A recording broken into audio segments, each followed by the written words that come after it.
body fit. And as I mentioned in the first video there, I'm going to talk to you about a different type of plane of motion to think about. And this one has more to do with doing shoulder work, specifically rotator cuff exercises. Now, what I want you to think about, when we first discussed what the frontal plane was in the last video, basically separates the body right down the middle, front and back. Now, when you want to look at your shoulder blades and how they sit on your rib cage, you kind of want to think about how your windshield wipers kind of sit on the windscreen of your vehicle. They don't actually sit flat. They shape the contour.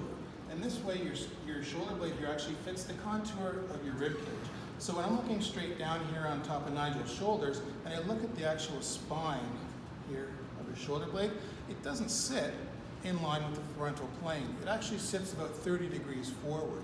So when you want to do some of your exercises, you want to make sure that your scapula, which is actually the cup part of the ball and socket of your shoulder, you want to make sure that everything sits in a neutral position.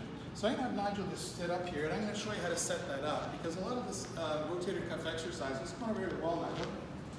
A lot of rotator cuff exercises actually start working external rotation. So when you want to do this, you want to bring your arm up about 70 degrees, and you can bend your arm like this, and you're going to turn as if you're going to just a bit. So now, Nigel's going to be about 30 degrees away from the frontal plane.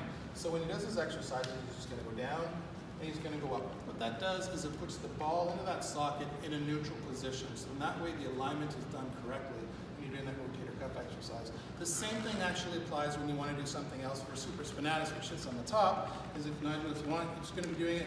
A lot of people do what they call side raises or open can stuff. Too many people are going to go straight out to the side like this. But what I'm looking for is about 30 degrees. That is more natural for the position of your shoulder blade.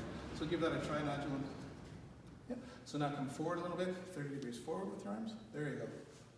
Yeah, and that's how we're looking for. So it is a difference, but it has everything to do with respect to the plane that your scapula sits on your ribs. Thanks. Give it a try and let me know how you do.